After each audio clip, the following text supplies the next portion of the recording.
Voulez-vous comprendre comment fonctionnent les réseaux et les composants qui les composent? Plongez avec moi dans ce cours pour découvrir tout ce que vous devez savoir sur les firewalls, les switches, les routeurs, les câbles réseau et bien plus encore. Vous apprendrez comment chaque élément joue un rôle crucial dans la connexion et la sécurisation de votre réseau.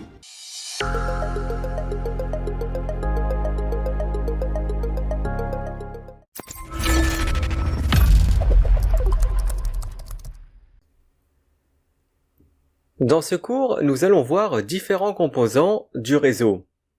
On va commencer par le fameux firewall qui se traduit en français par le mot pare-feu. Un pare-feu peut être logiciel ou matériel. Il s'agit d'un système conçu pour empêcher tout accès non autorisé de pénétrer un réseau privé en filtrant les données qui proviennent d'Internet. C'est-à-dire qu'il va bloquer ou autoriser le trafic. Donc en gros, il filtre les paquets de données qui rentrent dans le réseau et c'est lui qui va les autoriser ou non.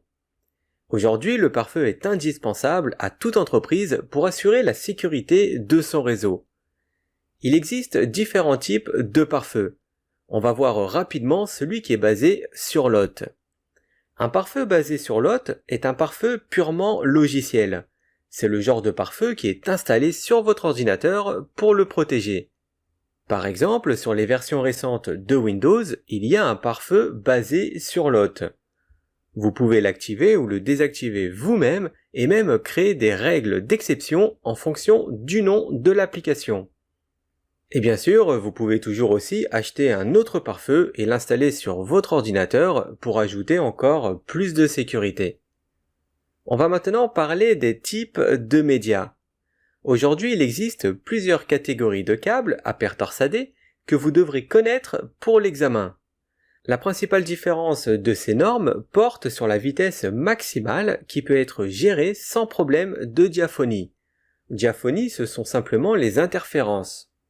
Sur le tableau, on peut voir les catégories avec les différentes vitesses de câbles à paire torsadée. La paire torsadée non blindée, qui se fait appeler UTP, est de loin le type de câble le plus utilisé aujourd'hui. Il se compose de 4 paires de fils non blindés, torsadés les unes avec les autres. En fait, les fils sont torsadés à l'intérieur juste pour éviter les interférences, c'est-à-dire la diaphonie. Ce type de câblage est principalement utilisé sur les réseaux locaux. Il existe aussi la paire torsadée qui est crantée. Il s'agit de la norme FTP. Ici, un blindage vient s'ajouter sur l'ensemble des 4 paires du câble. Et on a la paire torsadée blindée, le STP, qui est aussi très similaire aux deux autres, sauf qu'elle a un blindage en aluminium sur chacune des paires du câble. Ce blindage permet d'ajouter une couche de protection contre les interférences électromagnétiques et les fuites du câble.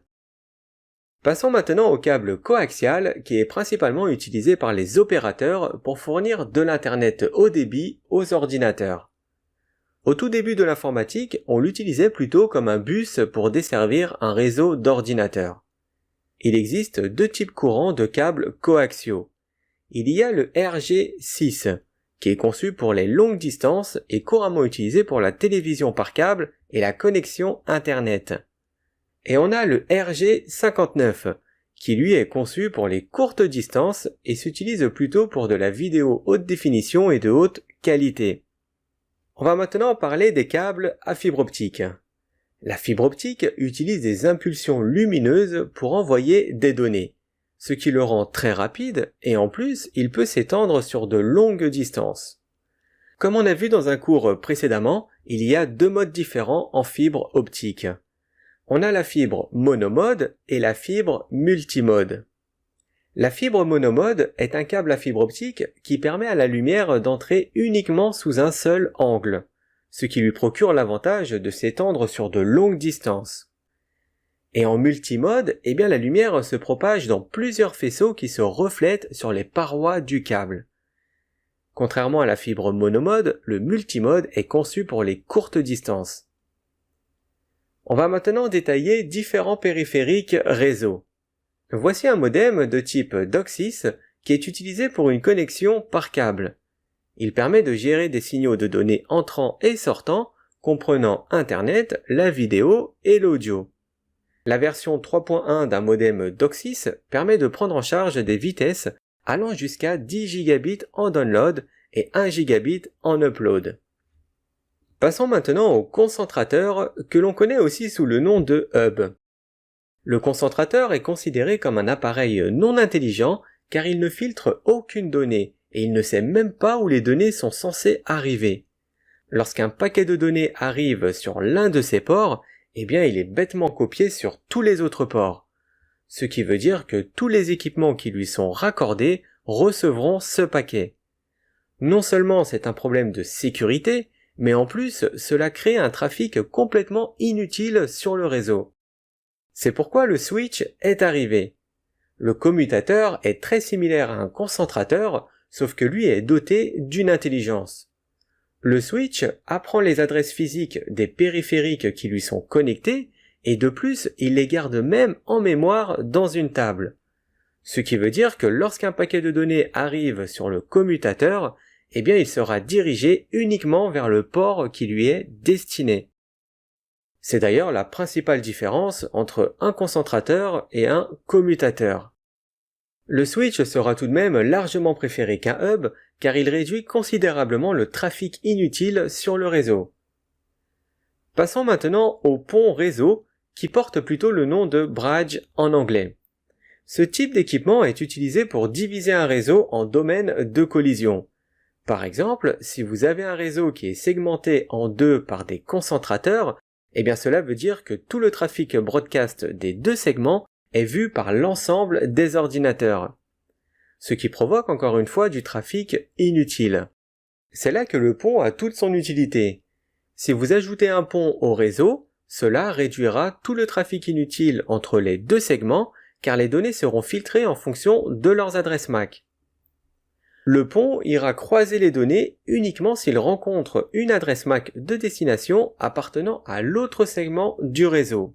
Car tout comme les switches, le pont conserve un enregistrement de toutes les adresses MAC des cartes réseau, ce qui permet de réduire le trafic inutile en autorisant ou en bloquant les données en fonction de leurs adresses MAC. Alors, un segment fait partie d'un réseau et est séparé par un équipement tel que un concentrateur, un commutateur, un pont ou un routeur. Justement, parlons de routeur. Le routeur fait exactement ce que son nom indique, c'est-à-dire qu'il route les données. C'est un appareil qui achemine ou transfère des données d'un réseau à un autre en fonction de leurs adresses IP. Lorsqu'un paquet de données est reçu sur le routeur, eh bien il inspectera le paquet pour savoir si le paquet est destiné à son propre réseau ou bien à un autre. On peut donc voir le routeur comme une passerelle de réseau. Alors petit aparté sur les équipements réseau, vous verrez parfois une bande jaune sur les ports d'un switch ou même d'un routeur. Eh bien c'est pour dire qu'ils sont compatibles PoE. Ça veut dire qu'ils vont fournir en plus du réseau une alimentation, ce qui évitera aux équipements d'avoir un câble électrique. C'est très utile surtout pour les bornes Wi-Fi et les téléphones IP. On va maintenant revenir sur notre schéma réseau et voir le point d'accès sans fil.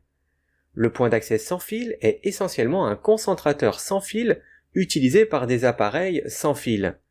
Il se connecte à un réseau filaire et relaie simplement les données entre le réseau filaire et les périphériques sans fil pour qu'ils puissent communiquer. Sur le schéma, on voit un point d'accès sans fil connecté au réseau par le switch pour que l'ordinateur portable et le smartphone puissent communiquer au réseau. Voyons maintenant ce qu'est la carte réseau.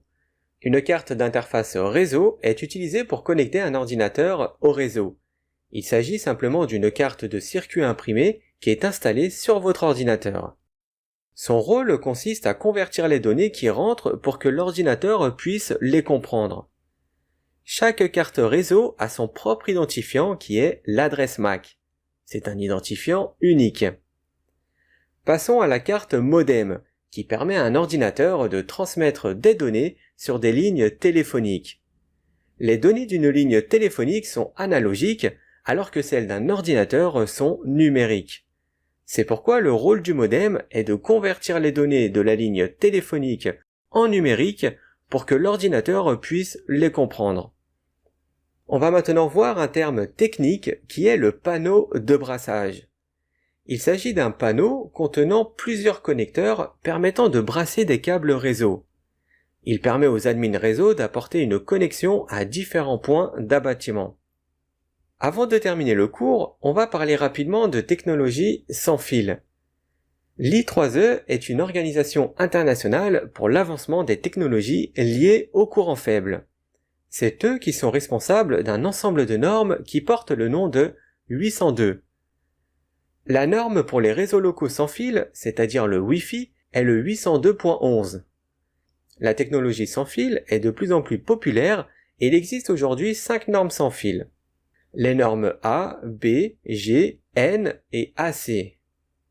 Et voici un tableau qui recense les vitesses, fréquences et dates de sortie des différentes normes Wi-Fi. Et pour finir, on va parler de Bluetooth qui permet, en émettant des ondes radio à courte portée, de connecter et d'échanger des informations entre des appareils comme des ordinateurs portables, des smartphones et des tablettes. Cette technologie fonctionne à 2,4 GHz et est capable de transférer de la voix et des données. La dernière norme du Bluetooth permet d'avoir une vitesse de transfert de 24 mégabits par seconde avec une portée max à 100 mètres.